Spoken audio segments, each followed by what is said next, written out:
Hello, welcome back. ಎಲ್ಲರೂ ಹೇಗಿದ್ದೀರಾ? ನಾನು ಚೆನ್ನಾಗಿದ್ದೀನಿ. ಇವತ್ತಿನ ವಿಡಿಯೋ ಉಂಟಲ್ಲ, ನಾನು ನಿಮಗೆ ಹೇಗೆ ನಮ್ಮ ಹತ್ರ ಕಬಾಬ್ ಮಸಾಲೆ ಇಲ್ಲದೆ ಜಾಸ್ತಿ ಆಯಿಲ್ ಹಾಕದೆ ಒಂದು ತವಾ ಫ್ರೈ ಇದು ರೆಸಿಪಿ ಹೇಳಿ ಕೊಡ್ತೇನೆ. ಚಿಕನ್ ಇದು ತುಂಬ ಟೇಸ್ಟ್ ಇರ್ತದೆ, ಬೇಗ ಪ್ರಿಪೇರ್ ಮಾಡ್ಬೋದು, ಜಾಸ್ತಿ ಆಯಿಲೂ ಇಲ್ಲ. ಸೊ ನಾವು ಸ್ಟಾರ್ಟ್ ಮಾಡುವ ಹೇಗೆ ಅಂತ ಪ್ರಿಪೇರ್ ಮಾಡೋದು ಅಂತ. ಇದಕ್ಕೆ ಮಸಾಲೆ ಮಾಡಲಿಕ್ಕೆ ಫಸ್ಟಿಗೆ ಒಂದು 7ರಿಂದ 8 ಬ್ಯಾಡ್ಗೆ ಮೆಣಸು ಉಂಟಲ್ಲ, ಅದನ್ನು ಹೀಗೆ ಬಿಸಿ ಮಾಡಲಿಕ್ಕೆ ಇಡಬೇಕು. ಯಾಕಂದರೆ ಹೀಗೆ ಮಾಡಿದರೆ ನಮ್ಮದು ತವಾ ಫ್ರೈಗೆ ಚಂದ ಕಲರ್ ಇರ್ತದೆ, ನಮ್ಮ ಮಸಾಲೆಗೂ ಕಲರ್ ಇರ್ತದೆ. ಮತ್ತು ಇದಕ್ಕೆ ಮಸಾಲೆ ಪ್ರಿಪೇರ್ ಮಾಡಲಿಕ್ಕೆ ಒಂದು ದೊಡ್ಡ ಸ್ಪೂನಲ್ಲಿ ಕೊತ್ತಂಬರಿ ತಗೊಳ್ಬೇಕು.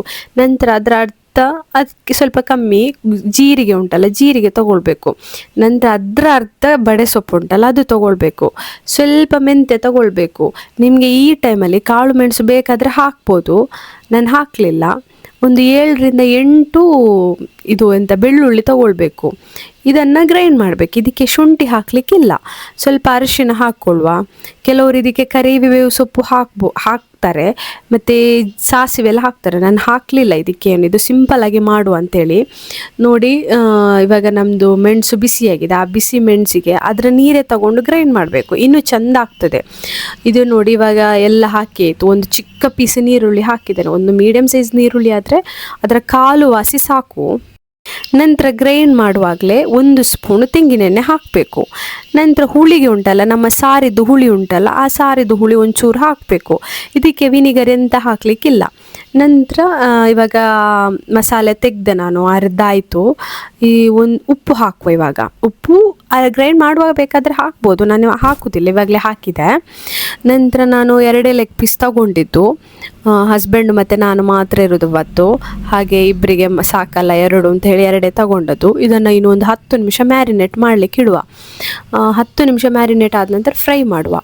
ಇವಾಗ ತವ ತಗೊಂಡೆ, ತವಾಗೆ 1 ಸ್ಪೂನ್ ತೆಂಗಿನೆಣ್ಣೆ ಹಾಕಿದ್ದೇನೆ. ನೋಡಿ, 1 ಸ್ಪೂನ್ ತೆಂಗಿನೆಣ್ಣೆ ಹಾಕಿ ಅದಕ್ಕೆ ಕರಿಬೇವು ಸೊಪ್ಪು ಸ್ಪ್ಲಟರ್ ಮಾಡ್ತೇನೆ. ಯಾಕಂದರೆ ಕರಿಬೇವು ಸೊಪ್ಪು ಹಾಕೋದು ಯಾಕಂದರೆ ಒಂದು ಅಡಿಗೆ ಹಿಡಿಯುವುದಿಲ್ಲ ನಾವು ಹಾಕೋದು ಚಿಕನ್, ಇನ್ನೊಂದು ಒಳ್ಳೆ ಫ್ಲೇವರ್ ಕೊಡ್ತದೆ.